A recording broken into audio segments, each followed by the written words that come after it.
G'day YouTube, Warbles on a lot here.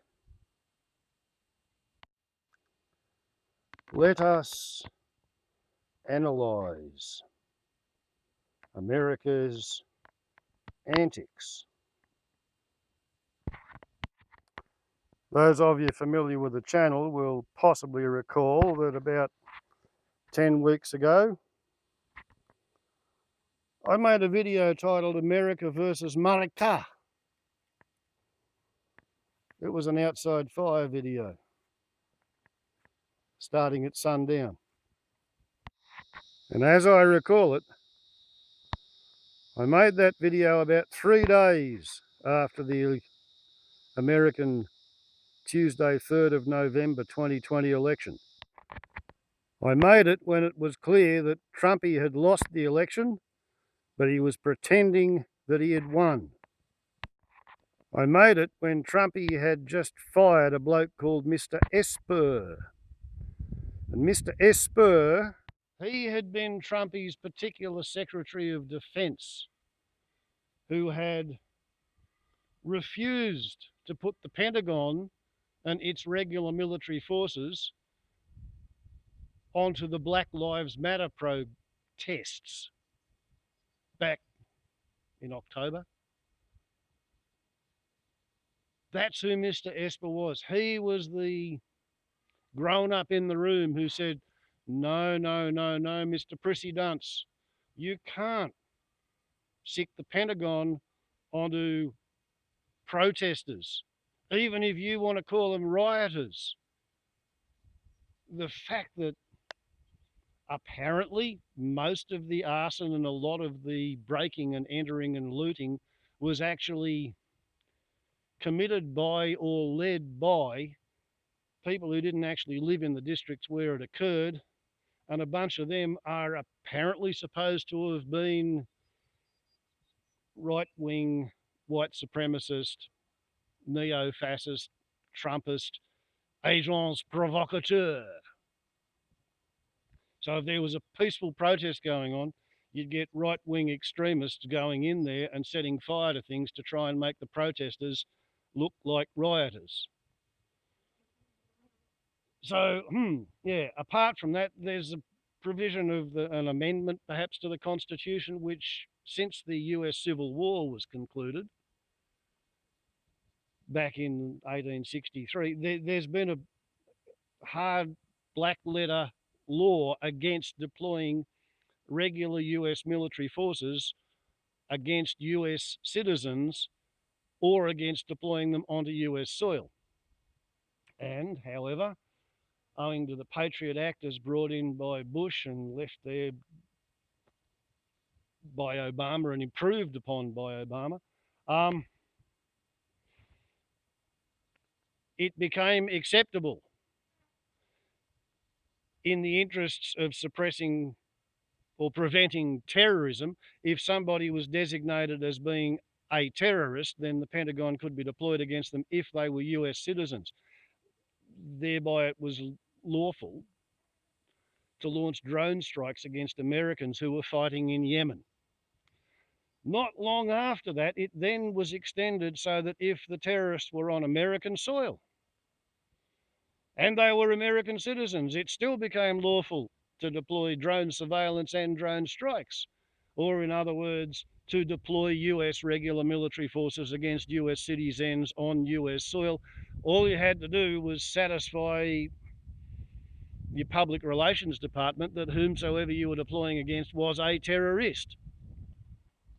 So that was kind of the state of play when Mr. Esper stood up to Trumpy and said, no, you can't have the Pentagon's vast forces to go up against them. State governors, they can call on the National Guard units, which is kind of like what Australia calls the Army Reserves. And they are, any state governor can call on any National Guard that are inside their boundaries, and they can call for help and reinforcements, more or less just like the US regular military can call on the National Guard to go over to Absurdistan or play hopscotch in the minefields of Iraq again. So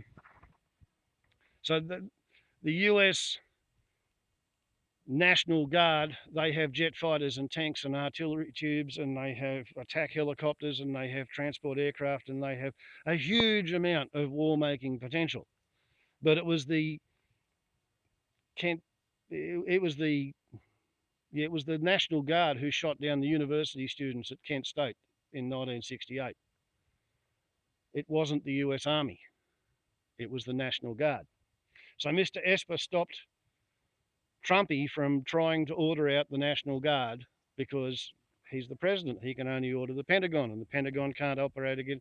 Yeah, he was a roadblock to Trumpy. So 3 days after the election, he got shit canned, and he got replaced by a much more compliant sycophant. So anyway, because the idea of extrapolation is you look at where you've been and then you look at where you are and you look at how fast you got from there to here, you can get a fair idea of where you're going and how fast you're going to get there. So my theory back then was that Trumpy would probably stick his own head out for somebody to shoot at the ground beside him in order to generate a national emergency, so that he could then declare the state of national emergency, proclaim martial law, suspend the Constitution, put the election results into abeyance until after a thoroughgoing proper investigation, to be concluded after the emergency is over. And during the state of emergency, he could function like a dictator. What he was after was a burning of the Reichstag moment. Those of you who paid attention to history will know that twice Adolf Hitler had a go at getting power in Germany, absolute power. The first time was in 1923, and he had a go at launching a coup from a beer cellar with a bunch of disgruntled World War I veterans and other sundry thugs. And he went out onto the streets, and Goering got shot in the leg, and that was when Goering became exposed to morphine. And after that, Goering was a junkie until he was dried out during the process of the Nuremberg trials, and then he killed himself with cyanide. But that's a different story. Point is that Adolf tried a putsch, and that didn't work. So then Goebbels came on the scene, and Goebbels was just this propaganda genius, you know, like at a time when Adolf Hitler was a fucking nobody in like 1926 or so, just fresh out of jail, might have been 28. Nazis stood for power and didn't go anywhere. They appointed Goebbels as the Gauleiter of Berlin, and he covered the city with posters, big posters, divided down the centre with Hitler on one side and Joseph Stalin on the other. And this 2-bit penny-ante pissant from nowhere with no backing was suddenly being promoted as equal with Stalin. Bang, bang. Goebbels was elected. Eventually, Hitler was elected. True, he only got in with 36 or 33% of the population. I think it was 36. He got 36% of the vote. But Germany at the time was such a fragmented cauldron of little saucepans of political viewpoints that nobody else got anything like 33 or 36%. So therefore, Hitler got made the Chancellor. Once he was Chancellor, then there was a major civil disturbance, to wit, somebody burned the Reichstag, the German Houses of Parliament.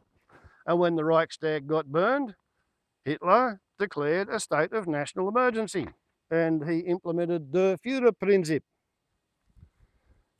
And under Der Führerprinzip, Germany's military policy, Germany's foreign policy, Germany's civilian policy was whatever he said that it was going to be. He became absolute ruler by decree.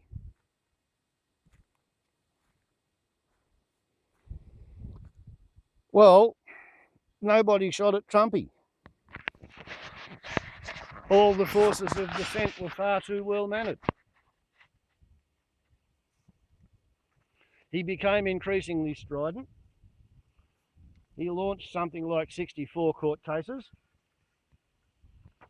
The only court case that he, quote, won was the particular court case where some minor county electoral clerk or official had said, I'm too scared of COVID to let anybody in and scrutineer from closer than the other side of the room or something. And not only did the judge say, yeah, the Republicans can be allowed into the room, they were already allowed in the room. The Beak said the Republicans and the Democrats can stand a bit closer. Stand a bit closer in order to scrutineer the counting of the votes. That was the one case where the Trumpists actually won in court. The other 63 out of 64, they either submitted no evidence or they said themselves that no fraud had occurred. Basically, the essence of the entire, quote, stop the steal movement is that the people, maybe half of the people who voted for Trumpy, they could not imagine themselves being on the losing side.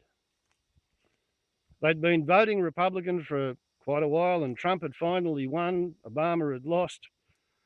Life was back the way they think God intended it to be, although there's no evidence in the Bible that the creator-God theory of the entire universe votes Republican. No evidence that the God theory of the universe is American, or Australian, or British, or Russian, or French, or Dutch, or Chinaman. No evidence of that. Why would the creator-God theory of the entire bloody universe vote for one particular party in one of the 150 to 220 or so igneous fatuous with a line around them? I had a stupid rock that's got a line drawn around it.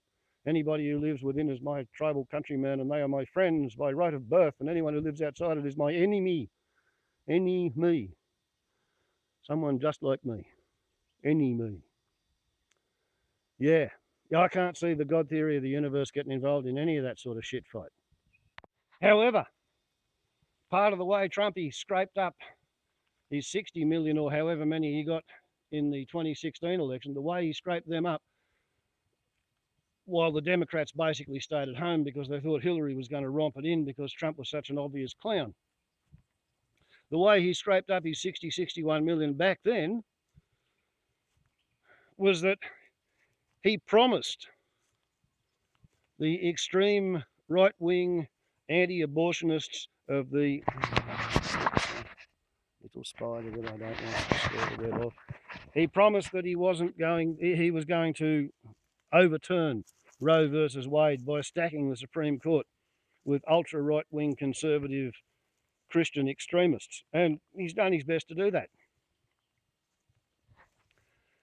I would say the Christian extremists have had pretty good value for money out of what they've put into Trump, right up until he decided that if he didn't win the election, then the election must have been rigged. And to be fair, he has been saying that ever since 2016. In his view, if he didn't win, then he was robbed.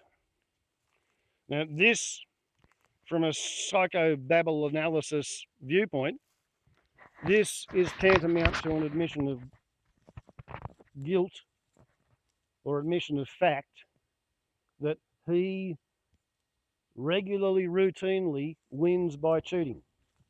If you get somebody who only ever wins by cheating, they can come to feel that that's normal. That's how you win, is you go out there and you cheat until you beat the shit out of the other people by cheating. You know, you go to court and you keep appealing and appealing until they go broke because they can't afford the lawyers. And then you will have won. Or you just tell a lie and move on. How many times has Donald told lies and moved on? Called himself the greatest businessman, the greatest deal maker. And all he's done is run a bloody airline into the ground and send several casinos broke. But anyway, he has his following. And most of his really super rusted on following, they are the people who, they aspire to being just like the Donald. They want to be fat, they want to be rich, or at least have access to credit. They don't want to pay taxes. They want to be able to be ruthless and reckless because they reckon that's how you show your own strength. They want to dominate. They want to negotiate from positions of power and strength. They don't like the idea of equality or liberty, except their own liberty to exploit the working classes and to trash the environment in the pursuit of maximising profits. Ideally in the shortest possible term so they can get as rich as fast, as quick as possible. Those are the people who really, really devour what Trump is selling. Now, the ones who are educated, the ones who understand how science works, the ones who live in a fact-based universe, they're kind of attracted to it, but they know that it's bullshit. Some of them, not all, but some of them, will decide to go along with it because, you know, how much money did the Krupp family make selling guns to the Kaiser and to the Nazis? They made a lot of money. Does Krupp still make steel in Germany? I think they probably do.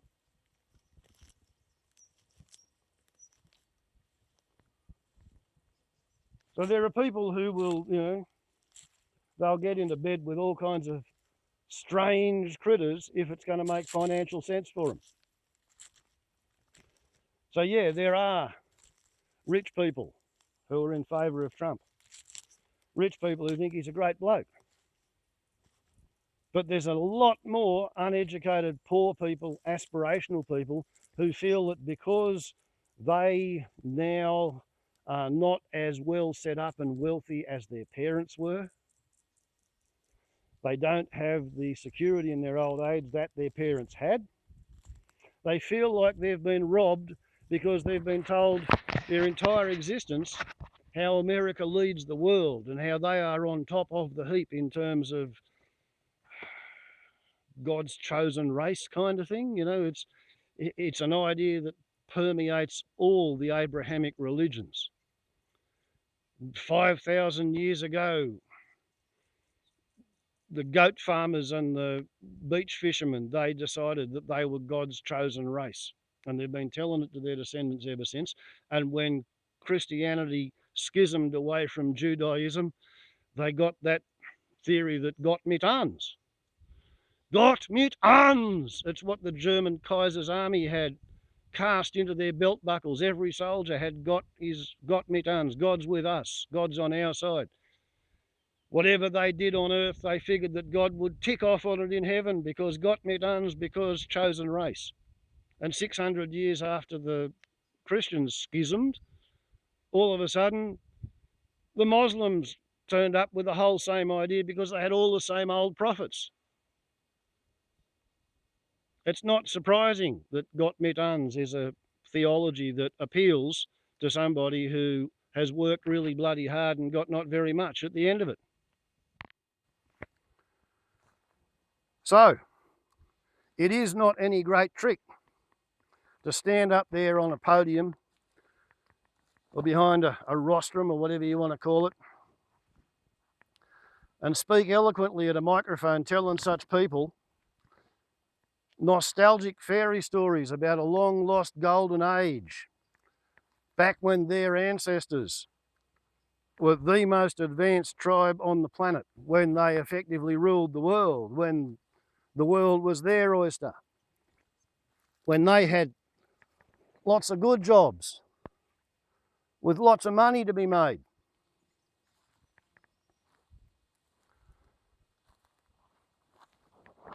If you really want to look at history, that particular form of politics is called A, populism, and B, fascism. Promise to lead the nation back to a long gone, long lost, halcyon age of prosperity and wealth, to the land of milk and honey, to which Moses said he was going to lead the people, to the place where there's beehives in all of the trees and there's wild cattle so tame you can walk up to them and milk them, the land of milk and honey, to be given forth by the horn of plenty in all flavours and colours. If only ye will vote for me, says the politician. Yeah? So Mussolini, he promised he was going to take the eye ties back to a recaptured Roman Empire, a neo-Roman glory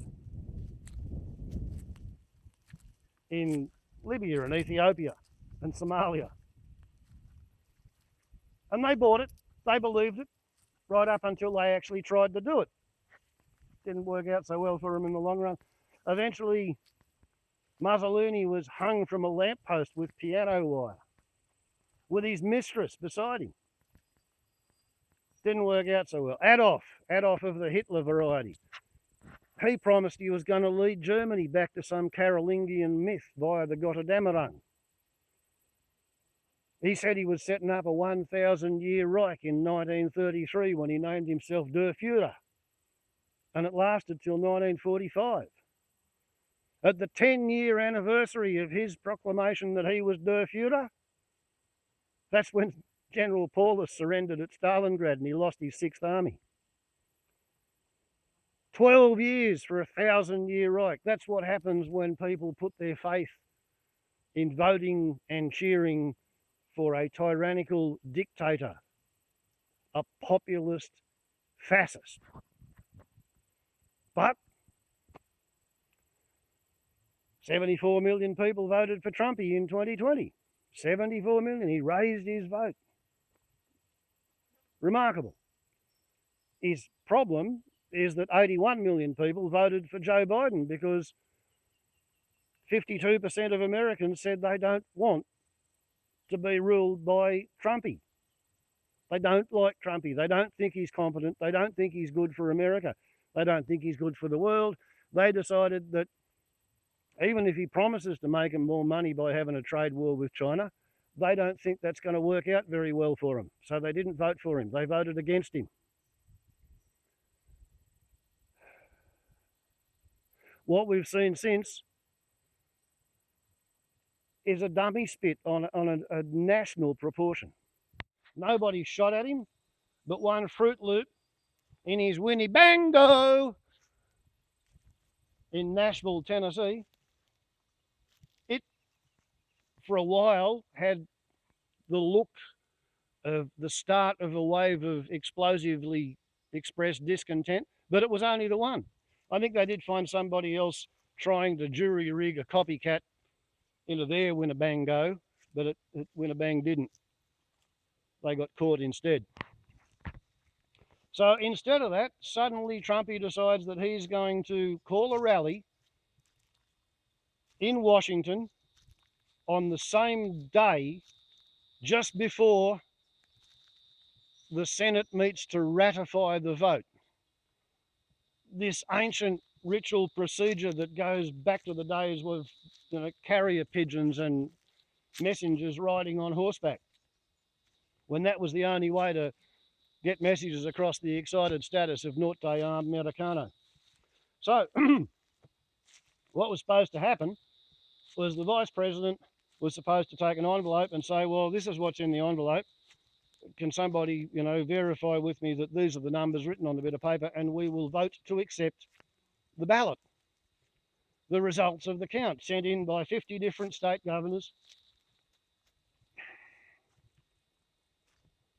Trumpy decided to float the myth that Pence had some power to change the numbers after all of his court cases and everything else had failed, including his attempt at bribery over the telephone using a carriage service to make a threat.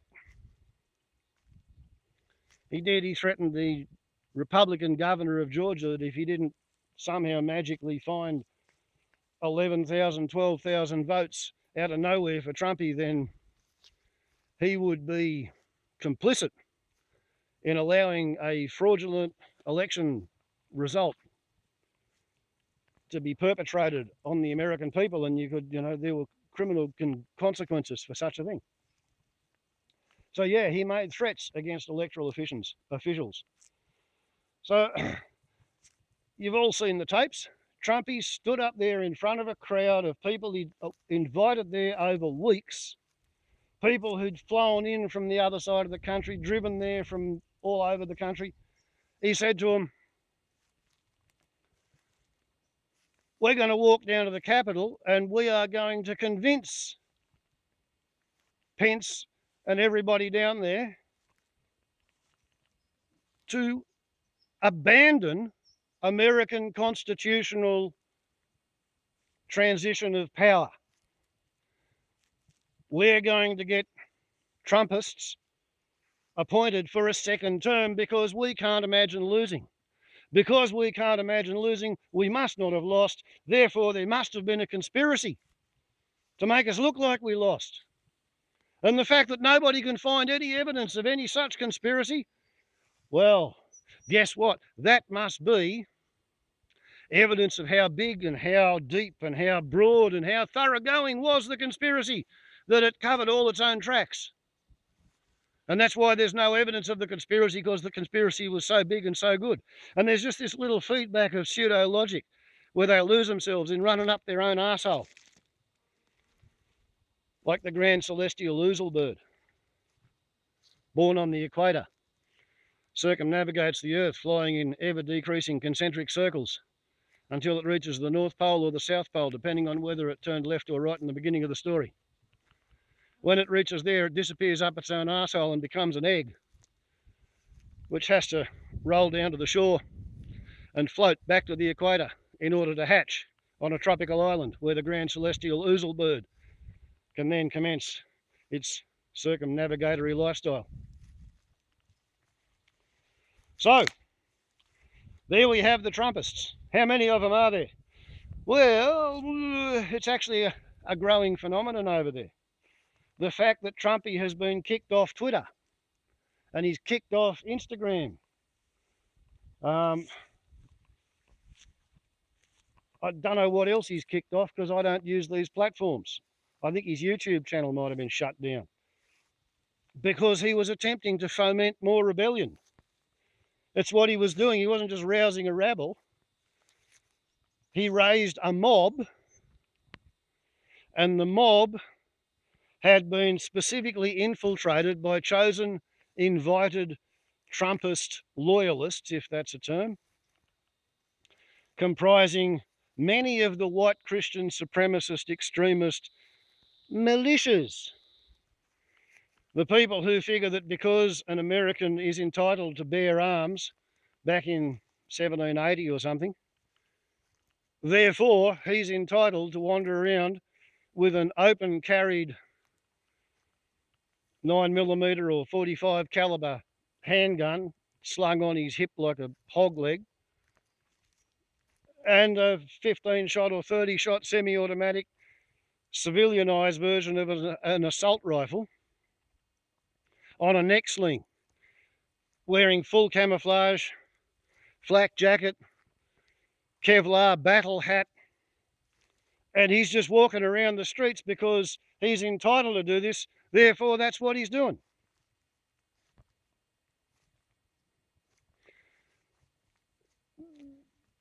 A lot of the people who have such a firearm collection seem to be supporting Trump. I don't know how many of such people with extensive firearm collections and battle hats and Kevlar flak jackets, I don't know how many of them support either the US Constitution or the local state police, but I also don't know how many of the local state police are also in the National Guard, how many of the National Guard are also Trumpists, how many of the Army, Navy and Air Force are Trumpists. The one woman who got shot in the face or the neck or the chest, depending on who tells the story, and killed while rioting and breaking into the Capitol building, she was apparently an Air Force veteran from Absurdistan, and she was a full-on true believer. So they've got 25,000 National Guards people surrounding the Capitol, Washington itself, the White House, the memorial, the whole shitbox and shooting match. 25,000, and they don't know how many of them are actually loyal to the flag and the Constitution of the United States. How many of them are prepared to defend the flag and the Constitution of the United States and the nation for which they stand against all enemies, foreign and domestic? Because what seemed to happen 2 weeks ago was that whereas when the Black Lives Matter protesters were feared to be making a move on Washington in order to perhaps attempt to deface the Lincoln Memorial, though why would they want to do that? Because he had a war against slavers and slavery. I think 2,500 National Guardsmen were dispatched by the Pentagon on Trumpy's ask for, because Washington, D.C., District of Columbia, is not a state, therefore it has no state governor. Instead, Washington, D.C., the president, functions as a state governor. And therefore, Trumpy was able to call out the National Guard to protect statues. A couple of months ago, when he thought the wicked, evil, nasty, communist, anti-fascist, like Winston Churchill, FDR, Joseph Stalin, the whole of the Dutch and the Belgian and the French empires, Commonwealth, British Empire, they were all anti-fascists. That's why the Grand Alliance formed in order to shoot Hitler. They called it the United Nations. Maybe that's why Donald Trump... Ooh, another little spider. Maybe that's why Donald Trump really hates the United Nations, because the United Nations formed in 1942 to defeat the Axis powers, to shoot every last fascist on the planet. That's why Donald Trump doesn't like anti-fascists. He does like the Germans, though. When he went to the anniversary of either the end of World War II or Normandy, I forget which it was, but he went over there, and he didn't go to the cemetery for a scheduled visit because, it was raining. It was raining and the helicopter can't fly and his hairdo might get wet. And why should he go to look at a cemetery full of suckers and losers? Because they were in the military, therefore they were suckers, according to Trumpy, and they were losers because they died.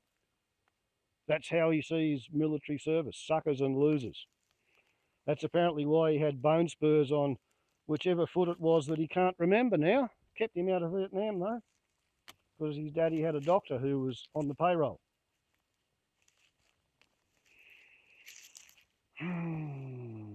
So anyway, he can call out the National Guard.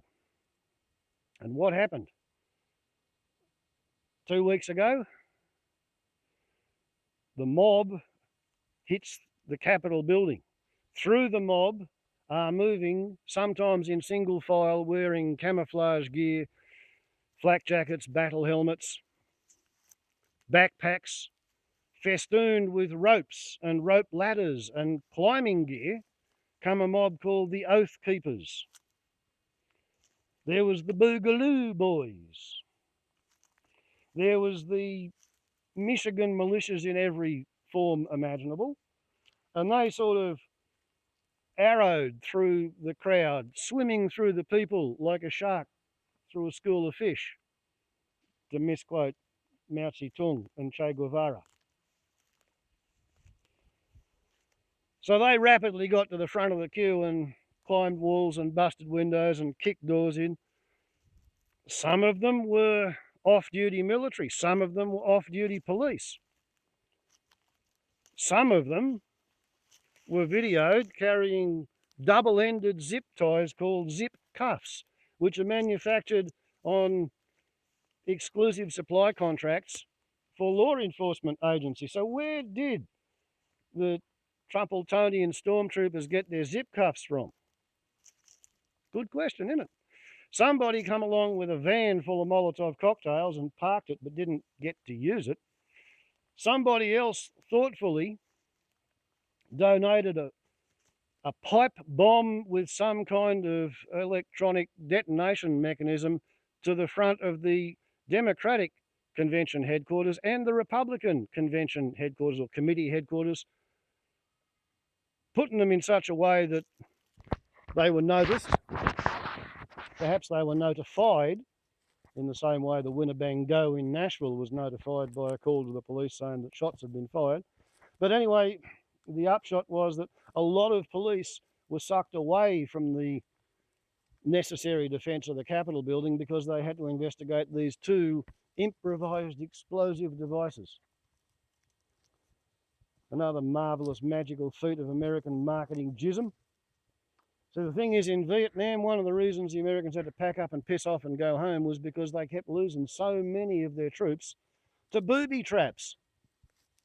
And there's not much honour or glory in having, killed by a booby trap, died in a booby trap. Booby trap killed him on the headstone. So therefore they scratched their little heads and they came up with a different term entirely, improvised explosive device. Makes it sound like some raggedy ass poor peasant on the other side of the world couldn't get it together to build a proper General Dynamics or a Boeing factory and have $1 million bombs. They just had some fucking thing that went bang and killed this bloke. Improvised explosive device. So there was improvised explosive devices and Molotov cocktails. There were zip ties. There were elite crack squads of militia assault troops with climbing gear. So what was the game plan? What was it that Stephen Miller, Steve Bannon, General Flynn, Roger Stone, Donald J. Trump, DJ TJ, and Eric, what was it they actually had in mind? I believe the mob was to give cover to the hardcore assault squads. I believe the object of the exercise, as more or less proved by the testimony of the Republicans who say that they saw the Democrats who say they saw Republican senators who'd been elected on a QAnon platform in the recent election. Maybe it was Republican Congress women. Anyway, days before the riot, they were taking large parties of civilians on a walkabout tour of the Capitol building, pointing out who worked where and which doors lead to what, where, how you can get from here to there. So it was all kind of really well planned, and the expected outcome, I guess Rudy Giuliani was probably in on it too, the expected outcome was for, by the end of the day, there to be at least one, preferably more than one, senators or Congress, men or women, ideally all Democrats, wearing the cuffs, being held as hostages by a bunch of extreme lunatic right-wing insurgents. And what the insurgents weren't aware of is that the plan at that point would be for Donnie to declare them all to be Antifa imposters, declare his state of emergency, proclaim martial law, suspend the Constitution, and function as absolute Führer until the end of time, and maybe put Ivanka and Jared and Donald and Eric in an arena and let them fight it out to be the successor by trial by combat. That's kind of where they were going. That's what they were headed for. They figured they couldn't lose because Gott mit uns. Gott mit uns. Whatever we do, God will tick off on it in heaven because we are the chosen race. Jared Cunt Schnur, he's even one of the you-know-whos. And it was given to him to carve up Palestine for the benefit of what you can really only call, in all honesty, the original terrorist state of the Middle East. Yitzhak Rabin and Ariel Sharon, 2 of Israel's prime ministers, were in 1947 arrested by the British mandated authority for the governance of Palestine. They were arrested and put in jail for wearing wigs and lipstick and ladies' dresses while busily engaged otherwise in throwing hand grenades into Palestinian coffee shops and then using Sten guns stolen from the British for the purposes of partisan activity against Rommel's occupying forces, to machine gun the stunned survivors in the Palestinian coffee shop after they'd hand grenaded the place through the windows. That's what two of Israel's prime ministers went to jail for doing. It's always been a terrorist state since before the British mandate pulled out. And Jared Cunt Schnur was sent over there to green light whatever it was that the Israelis want to do. Benjamin Netanyahu, when are you getting serious kind of a moment, sort of thing. But it all comes down to the Gott mit uns philosophy. We can do whatever we want because we have God on our side.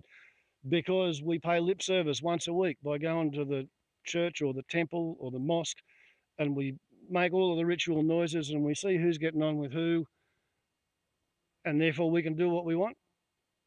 And because we know we're acting against all of the principles and tenets of the religion that we say we owe our greatness thereunto, we can't leave it up to the God theory of the universe for our material success and defense. So we better have some death machines, and we better polish them, and we better buy lots of death seeds to feed through the death machine should ever anybody show up who wants to dispute our right to be kings and queens of the world. So you get Israel and the excited status of Norte Americano, probably the most militarized societies on the planet per head of population.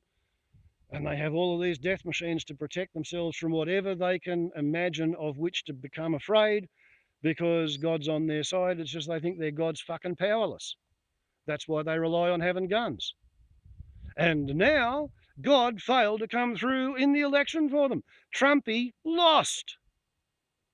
Trumpy did not win. They are not going to be in government. They got more votes in the Congress than they used to have, but not enough in the Congress to take control of the Congress. They got fought to a standstill in the Senate, 50-50 either side, which makes the vice president the tiebreaker. Kamala Harris has the deciding vote in every time the Senate is tied. So therefore, yep, the Democrats have got the White House, they've got the president, the executive branch, they've got the Senate, they've got the Congress. They can do pretty much whatever they want as long as they don't think the people are going to revolt. And who's going to go up against them? A disorganized rabble of wannabes who, at their absolute peak, they can threaten to become latter-day werewolves.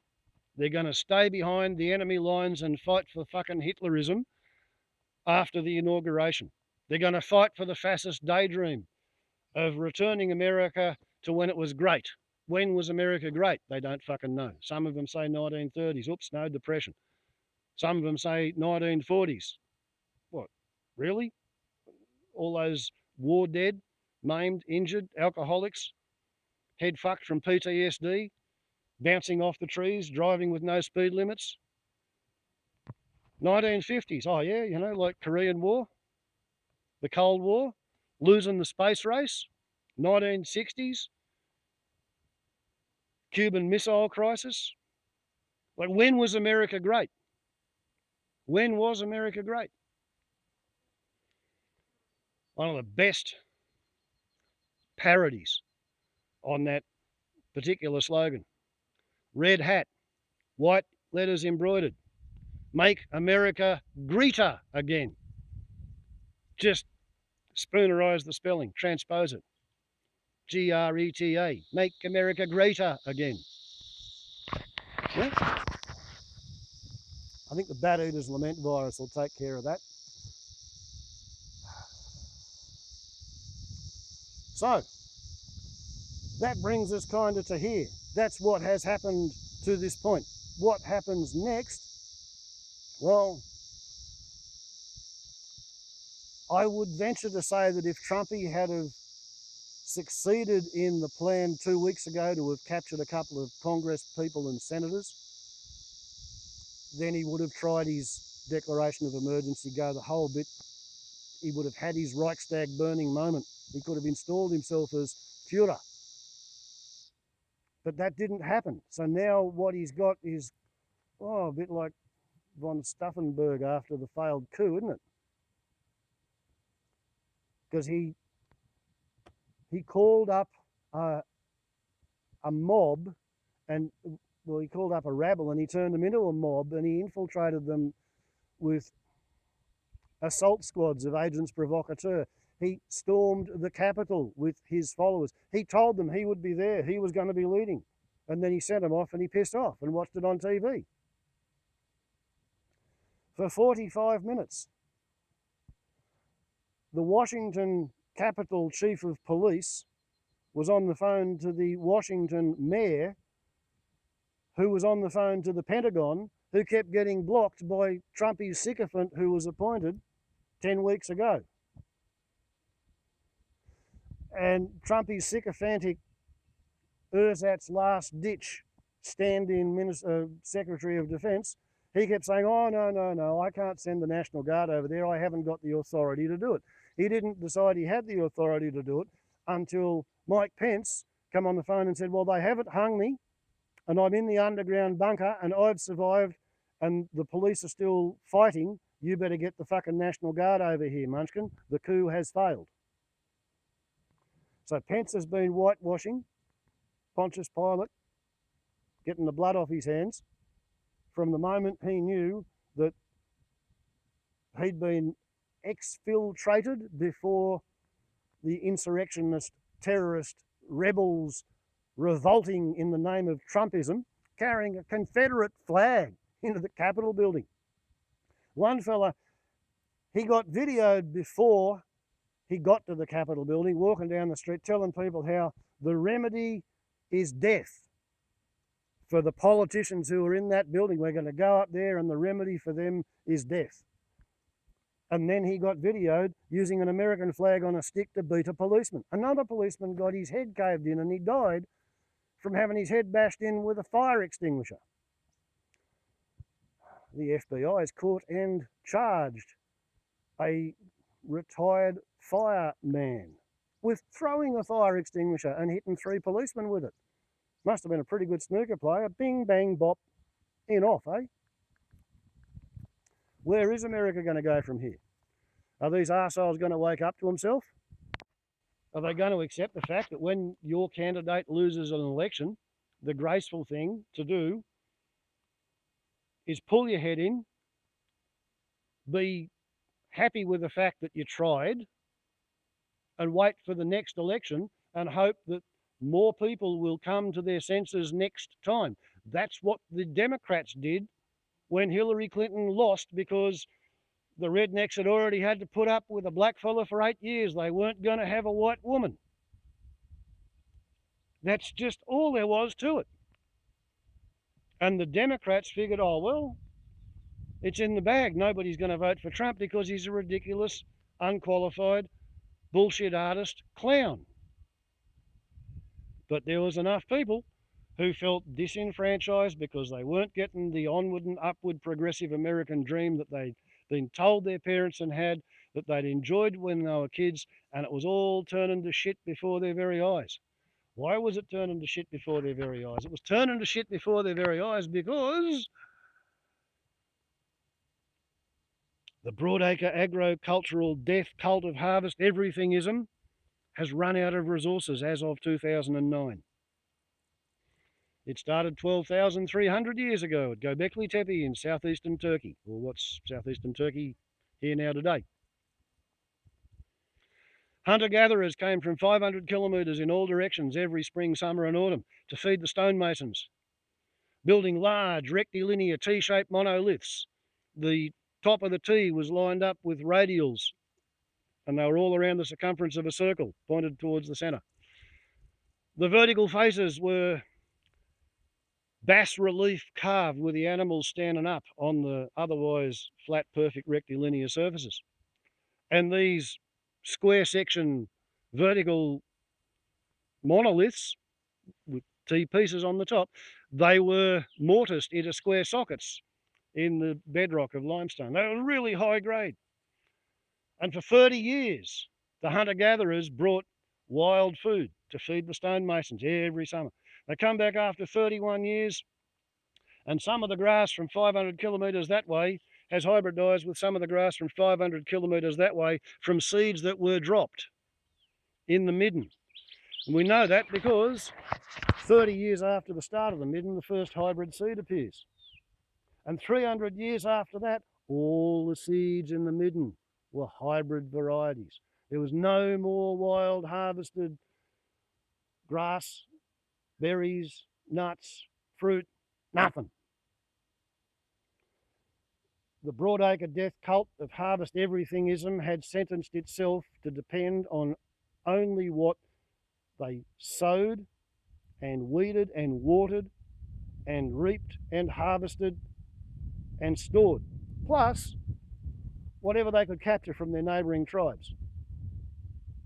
So whereas here, 12,300 years ago, yeah, the Ice Age was ending, the land bridge to Papua was sinking, the striped pipefish washes up on this new thingy called a beach that we haven't had, for like 10,000 years.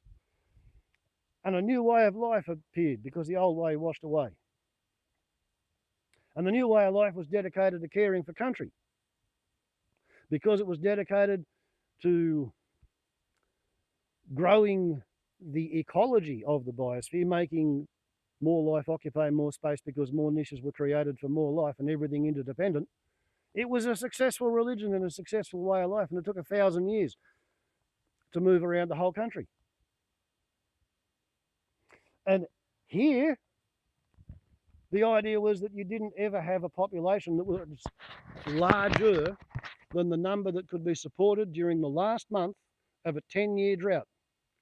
You didn't want anybody to starve to death. You didn't want anybody to die of thirst. So you didn't have too many people because after 10 years of no rain, the idea was to have everybody make it through that. And every 200 years, that's what happened, 10-year drought. Over on the other side of the world, the harvest everythingists, they didn't look after the land. What they did was they trashed their land. 400 years after all the seed in the midden was hybrid strains, Göbekli Tepe had been abandoned. Completely abandoned, surrounded by a ring of desert, the first man-aged, agro-culturally created desert on the planet.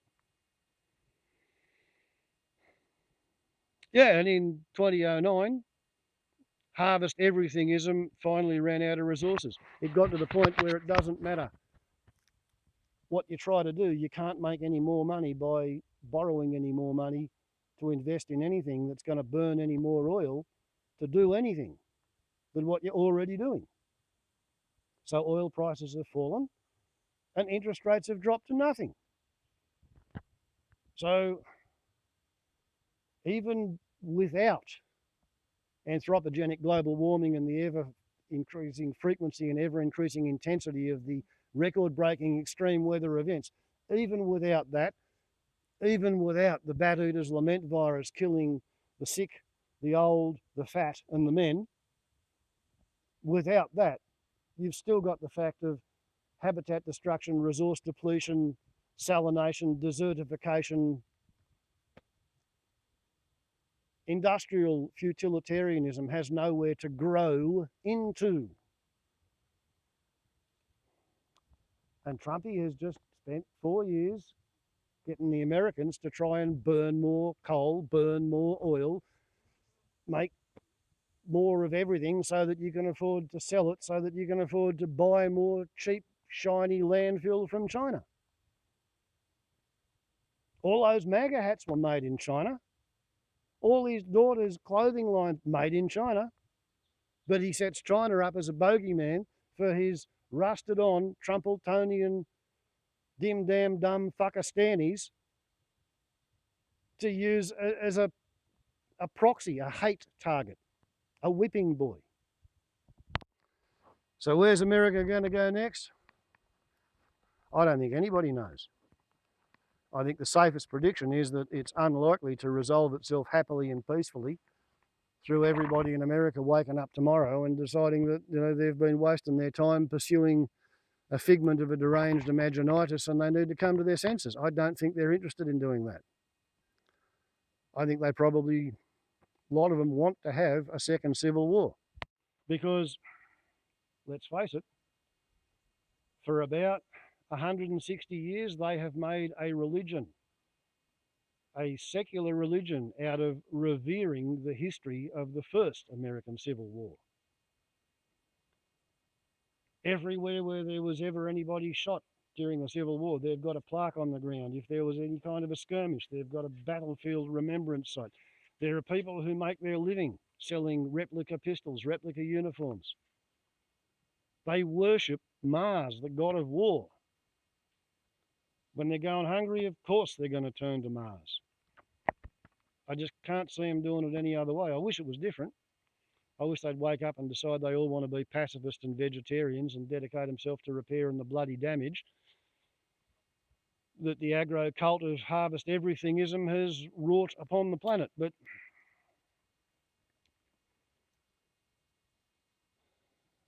perfect liberty means absolute freedom to choose wrong. And I think there's a lot of people who still want to choose wrong. They're happy to choose wrong. They don't have the strength of character to do the right thing. So they'll do the fucking wrong thing anyway, and they'll wave a flag and they'll blow a bugle and they'll call themselves a patriot, and they'll forget about the fact that Dr. Samuel Johnson called, well, he said patriotism is the last and final refuge of a scoundrel.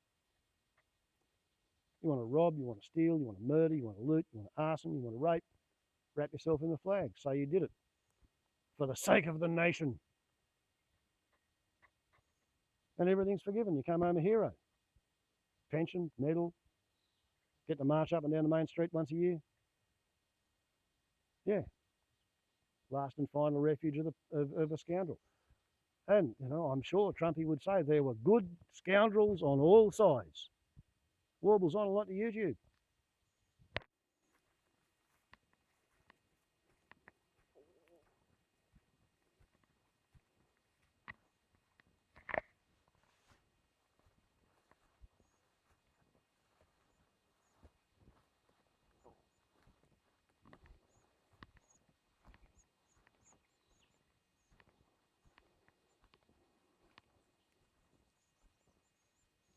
I suppose I'd probably get better get back on with me day. Hey.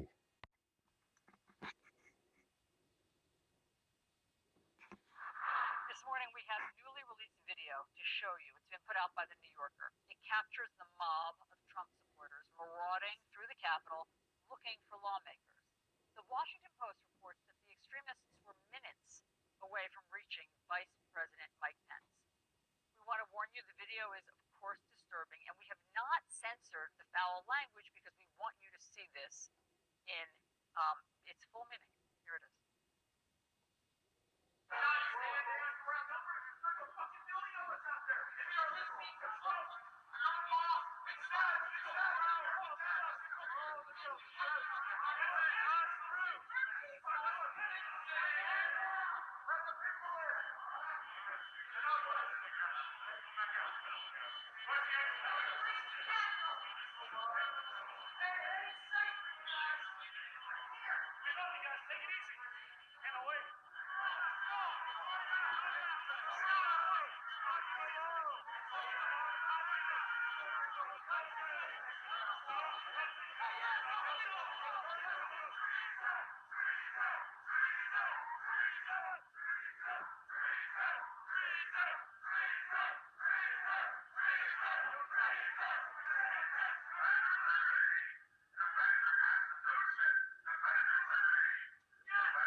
probably get a snap of that.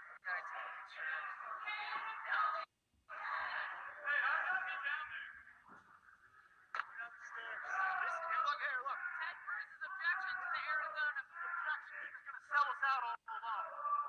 Look, objection to counting electoral votes of the state of Arizona. Wait, no, that's all right. All right, we're done. Yes. He's got his scumbags. Bring the floor, man.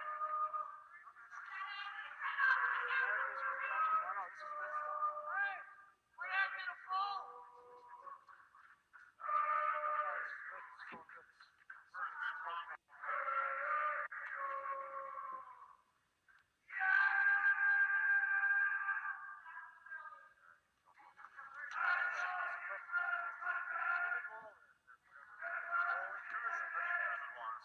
So I think we're good. I got shot in the face. Where are they? I got shot in the face with some kind of plastic bullet. Any chance I can get you guys in the Senate wing?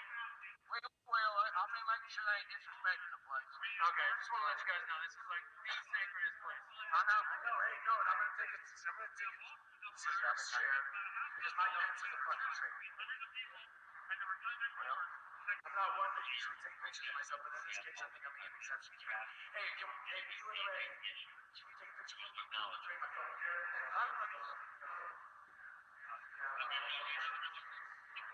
Literally. Yeah, they ain't got a choice. There's 500,000 people here. Stopping us. No. 1, 2, 3, 4, 5. He's doing the right thing. He's obeying his oath. I'm making sure you guys don't do anything else. Now that you've done that, can I get you guys to walk out of this room, please? Yeah. Yes, sir. I would greatly appreciate it. Hey, come on. I feel like you're pushing the line. Hey, come on, man. Come on, man. This is our capital. Let's be respectful to it. Hey, there's 4 million people coming in, so there's a lot of control. We love you guys. We love the cops. It's only a matter of time. Justice is coming. All right, come on, guys. Over 4 million people are coming everywhere, all the way back to the monument. All the way. Jesus Christ! We just spoke your name! Amen! Amen! Let's all say a prayer and I'll say your space. Thank you, Heavenly Father, for gracing us with this opportunity. Thank you. Thank you, Heavenly Father, for this opportunity to stand up for our God-given unalienable rights. Thank you, Heavenly Father, for giving the inspiration needed to these police officers to allow us in this building, to allow us to exercise our rights, to allow us to send a message to all the tyrants, the communists, and the globalists that this is our nation, not theirs, that we will not allow America, the American way, the United States of America to go down. Thank you, divine, omniscient, omnipotent, and omnipresent creator God, for filling this chamber with your white light of love, your white light of harmony. Thank you for filling this chamber with patriots that love you and that love Christ. Yeah, we support you guys, okay? Support you guys. Support you guys, and we appreciate what you're doing. We know you're doing your job. Joining us now, CNN senior law enforcement analyst Andrew McCabe. He's the former deputy director of the FBI. Trump derangement syndrome, right there in full technicolor, on display for everyone to see. It's just jaw-dropping to listen to these Trump supporters and what they thought they were doing. And the guy who took that video, Andy, is a war correspondent normally, because this is the kind of behavior and foaming at the mouth extremism that you see in war zones rather than the U.S. Capitol. What do you see here? Well, that's exactly right. I mean, Allison, I look at this video and it takes me back to watching the internal security camera video from the raid on our compound in Benghazi, Libya. It's the same thing. It's a crowd that is just drunk on propaganda. They are high on the idea that they are executing some sort of righteous, settling the scores and addressing some deep grievance. They've clearly been radicalized, and it explodes in an orgy of violence and mayhem and just insanity. It's really, it has all of the hallmarks of a riot of extremists who have been pushed to that point because they've been radicalized by a charismatic leader. In this case, that happens to be the President of the United States. I hope people are listening to what you say and understand, Andy, that you've spent decades fighting terrorism. So when you talk about someone being radicalized, you are talking about it as someone who fought Al Qaeda for decades, who fought people who were radicalized by Osama bin Laden, and you were drawing a direct line to the type of behavior and the type of psychological response that people give. And one of the first things we heard in that video from the invaders when they took over the Capitol was, "We're listening to Trump," they told us.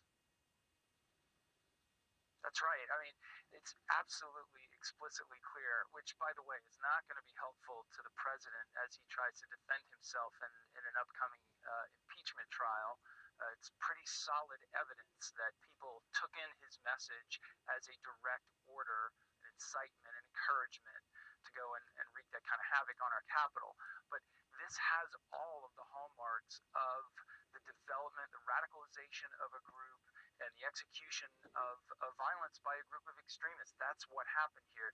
We saw it with Al Qaeda. We saw it with the Islamic State. How was it the Islamic State was able to encourage normal, everyday Americans, our fellow citizens, to leave their lives, travel to Syria, live in horrific, austere conditions, and put their lives on the line because they had been radicalized by a charismatic leader, in that case Abu Bakr al-Baghdadi, and they were prepared to throw everything away in the support of that cause.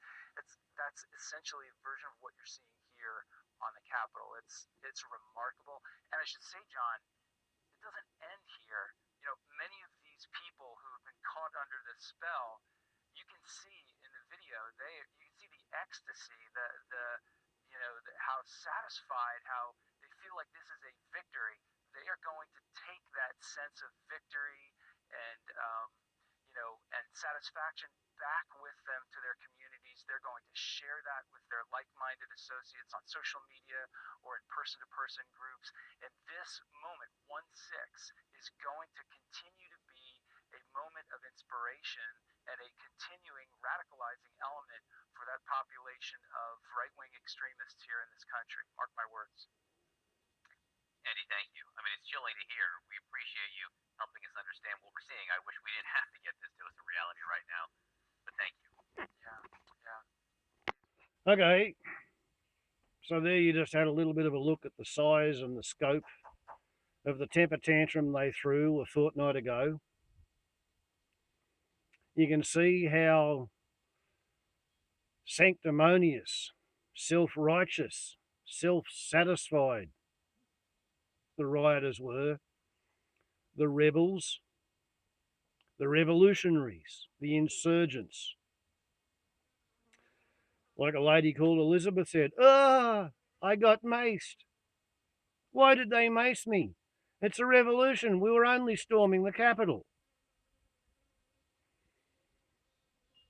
I'm told that when they originally did it 2 weeks ago, only 50% of Trump voters supported the rioters. They all felt sorry for him. Now I'm told it's 70% of the people who voted for Trump support the revolutionaries, and they firmly believe the election was stolen. Okay, 74 million voted for Trump. 70%. We're talking about 50 million people out of 320 million. Yeah. It's more than 1 in 8. It's about 1 in 6.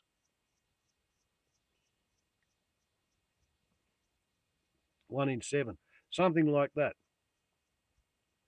It's a greater proportion than there is of bald people within American society.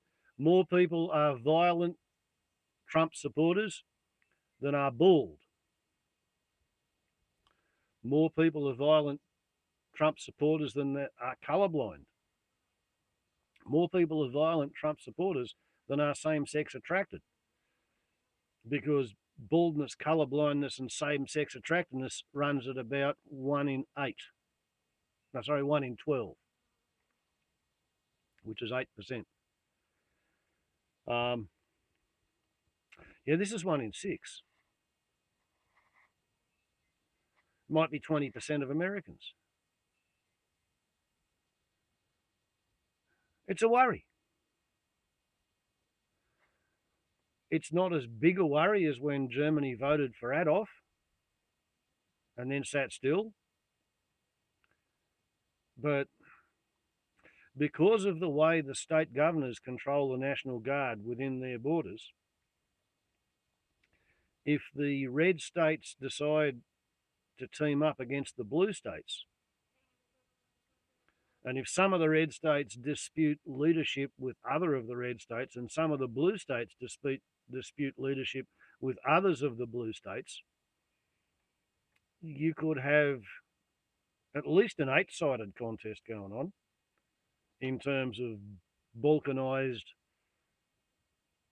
civil wars.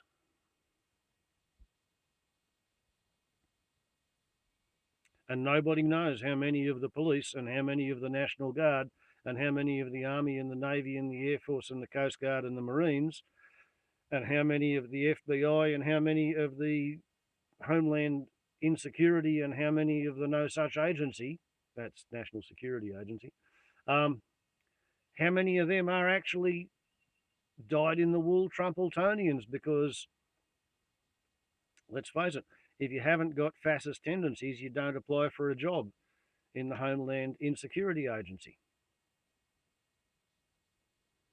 Nobody who does not suffer from deeply ingrained psychological insecurity complexes can find any job in the security industry to be long-term satisfying. So there may be a few surprises emerging from the woodwork in the next week or fortnight. But in the broad sweep of things, I think the Trumpletonians have missed their opportunity. They could have possibly made it stick if they'd succeeded in putting a single congressman or senator into Ziplocs. If they had a hostage, Trumpy could have gone ahead with his plan to impose martial law, suspend the Constitution, declare a state of federal emergency. However, what he's done instead is set things up for his supporters to generate post-inauguration or anti-inauguration violence, which will pretty much force Biden's hand into declaring a state of emergency. Only instead of Trump blaming it all on the forces of anti-fascism, which was his game plan, in the same way that Adolf blamed the burning of the Reichstag on the Jews because a French refugee did it, or was said to have done it, or was blamed for doing it. If Trump's die-hard loyalists generate any violence at all whatsoever against the state or federal or local governments, particularly the federal government, then it casts them in the role of the fascist werewolf rearguard remnant fighting for the American Nazi Party's version of Adolf Hitler. So yeah, Trump has doomed the Trumpletonians to disaster. They're just going to go down the gurgly hole. They're going to become splintered and isolated and fight in among themselves.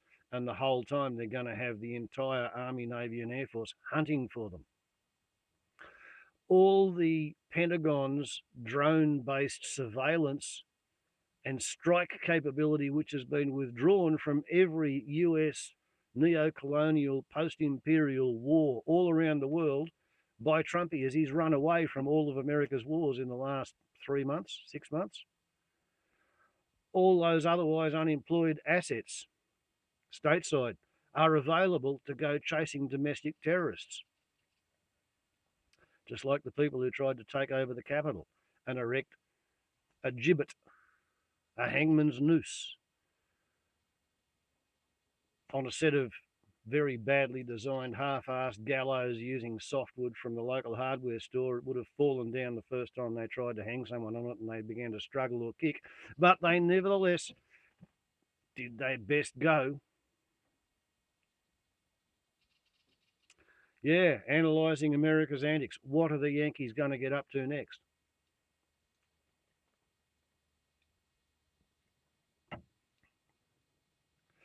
And how will the Trumpletonians, the right-wing remnant, react when in the fullness of the time, Joe Biden ceases to be president and Kamala Harris becomes the president?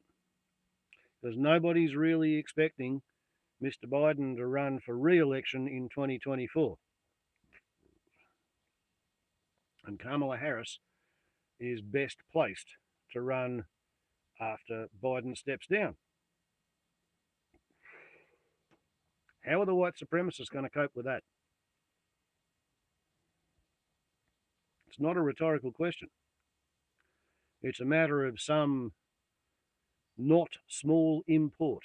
How are the white supremacists, the male chauvinist pigs, the uneducated, the unemployed, the unemployable, what Hillary called the basket of deplorables, how are they going to cope with the idea that it's a black lady president of the United States? Either there's going to be at least 50 million road to Damascus conversions, maybe more, or the tensions are just going to grow over there. Truly, I can't see any other logical way to extrapolate from here, given where they were a year ago, 5, 10, 15 years ago. If you look at the direction of the trajectory, they're not going onward and upward. You know, they're not going to colonize the moon. They're not going to build fucking mining cities on Mars. They're much more likely to fight with their next door neighbour over a can of baked beans. Because a zombie is not only somebody who looks like they want to eat your food, it's also somebody who wants to sneeze on you and kill your whole family with the Bat Eater's Lament virus.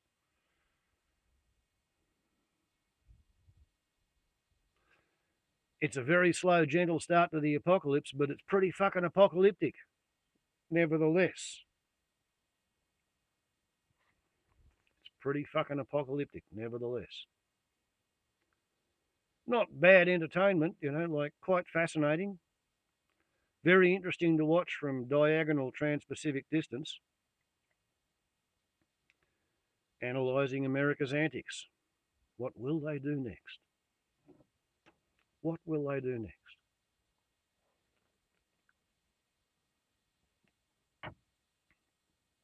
It does look increasingly unlikely that Trumpy will use his nuclear football and start a war with anybody. Apparently there's a bunch of really extreme right-wing nutters. I was shown a view of a website called Reddit yesterday, and I saw what some of them have got to say. And they're literally expecting a Chinese nuclear attack. And I think they're welcoming it. Or maybe it's a Russian nuclear attack and they're welcoming it. And that brings me to an interesting side story.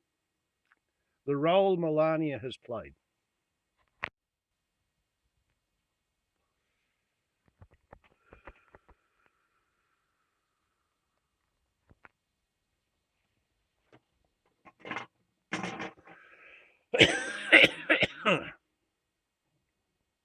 Melania. The Slovenian model, the ex-Komsomolskaya 18-year-old blonde bombshell,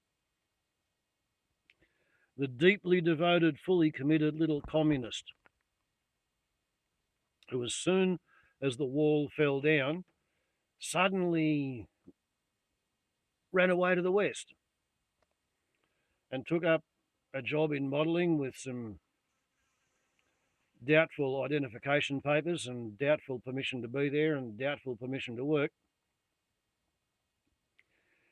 And at a time when Donald Trump was just about bankrupt and he was fresh out of ideas and money and prospects all at the same time, with 2 failed marriages behind him, every business he'd ever been in had failed.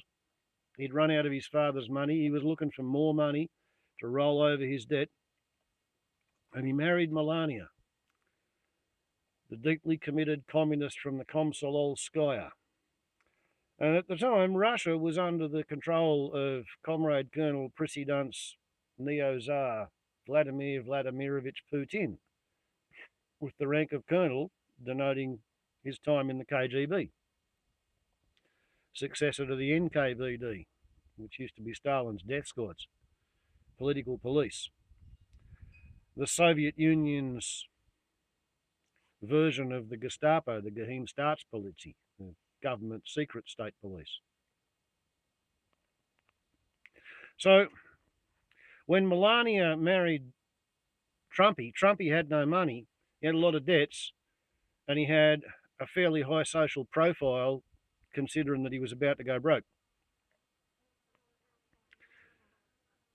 Vladimir Vladimirovich, he had a bunch of mates who were called Russian millionaire oligarchs, and they appear to have loaned Trumpy money and rented out entire floors of his hotels to change his cash flow, and they pretty much rescued him from financial oblivion.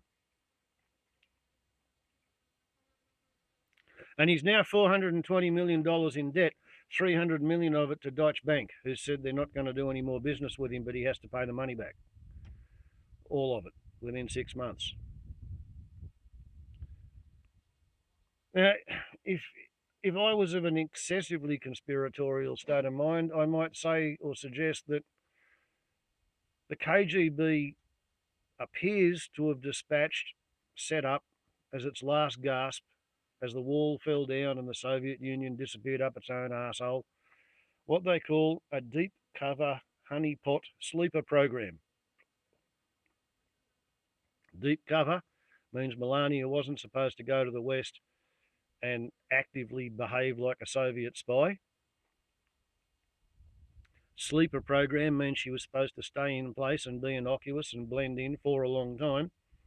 Honeypot means she was expected to be a political sex pot, flesh pot on legs, and use pussy power to attract,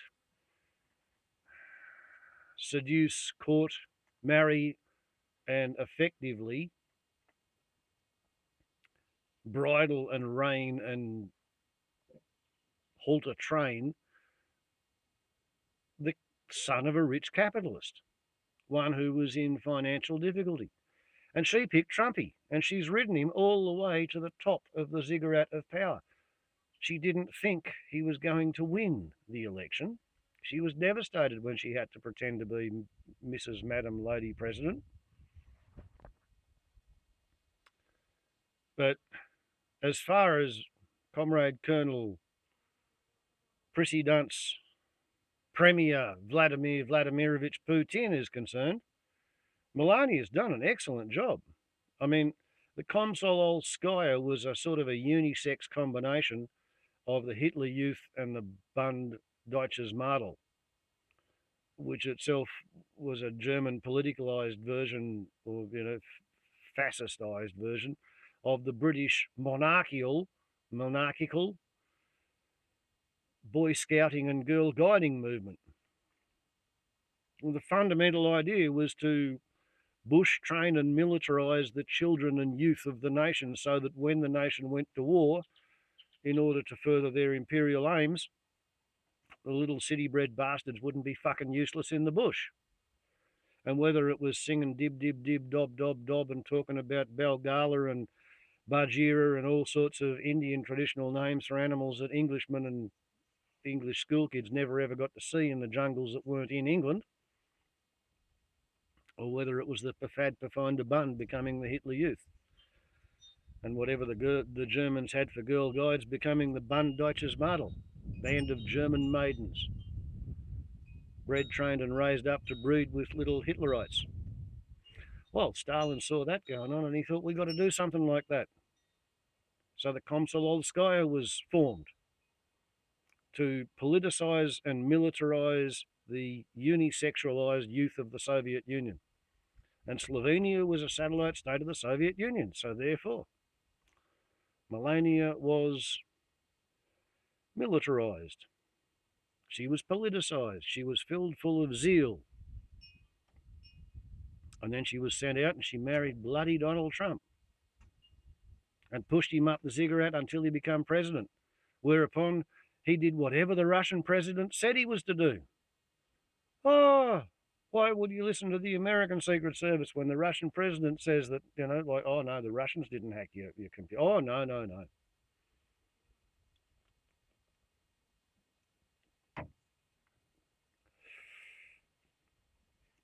America allowed itself to be defeated 4 years ago.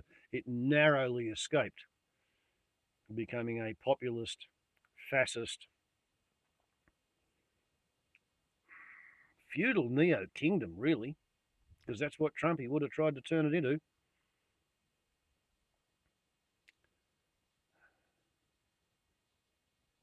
And we still don't know what's going to come out of it. It may all turn into a fucking charnel house. It may just do that.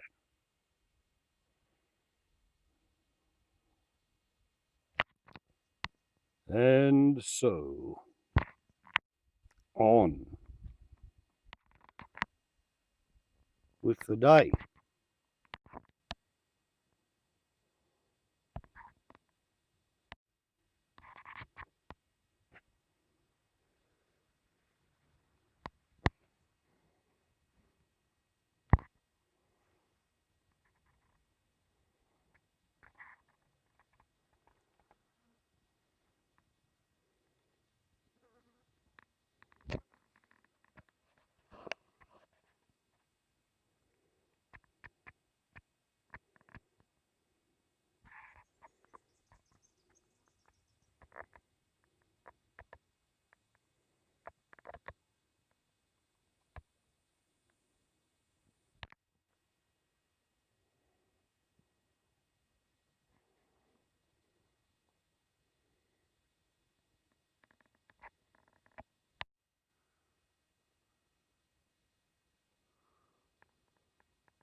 Before and after, 1 hour and 30 minutes.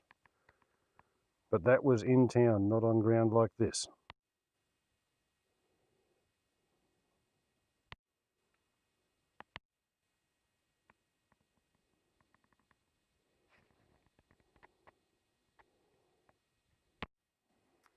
I've been doing a fair bit of this just since I got the new 2-string bobbin. It's not quite my only mission in life,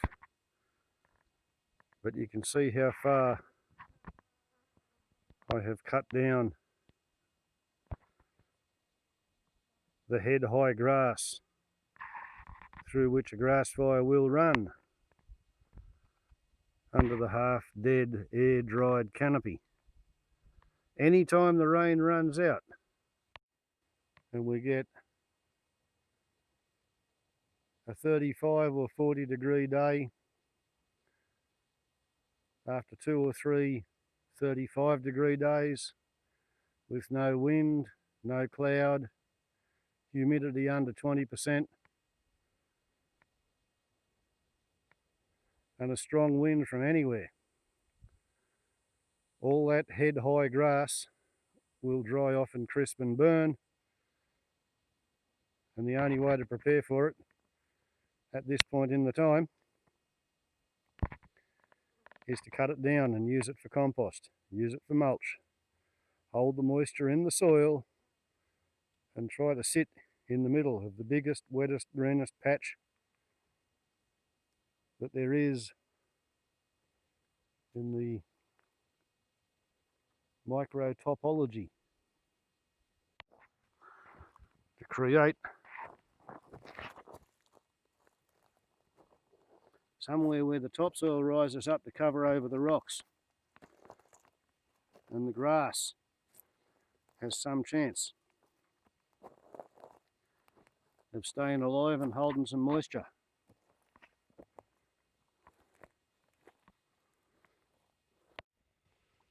That's what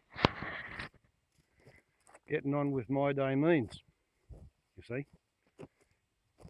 In between worrying about what they're going to do in the excited status of Norte Armed Americano.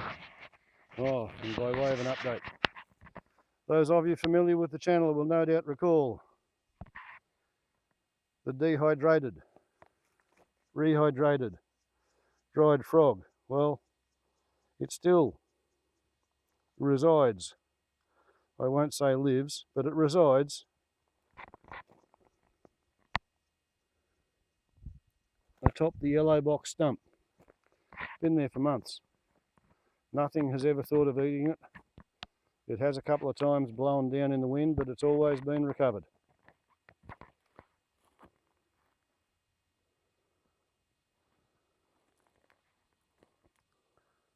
The sun-dried, dehydrated, rehydrated, desiccated frog. How's that for a symbol of anthropogenic global warming, eh? The frog that died of heat stroke didn't realise until it was too late.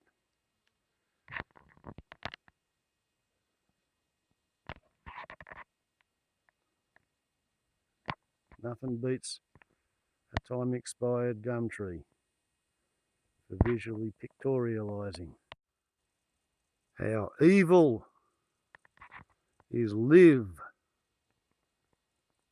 spelled backwards. The opposite of live is die.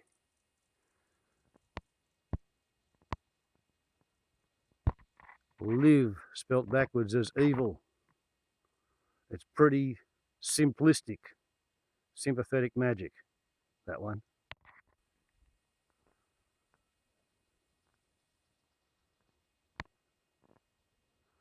Alive is good, dead is bad. Ask your nearest dried frog. And now we get to establish some data with which to perhaps answer the question. The perhaps not very obvious question, but one more pressing to me than that of what's going to happen to the Yankees over there in Norte Armed Americano. The question of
the question is, of course,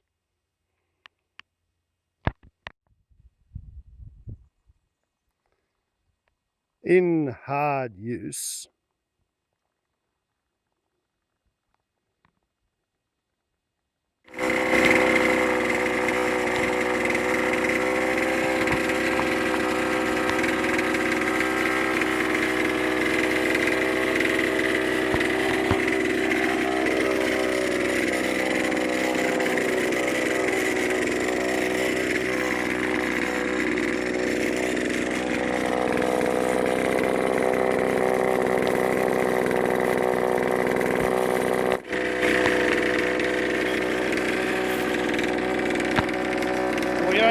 1 beer bottle.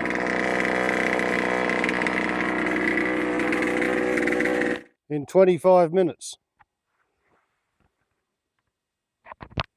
So the question is, under hard usage, is it true that polished leather lasts longer? Warbles on a lot to YouTube. Good luck, Yankees. Cheers.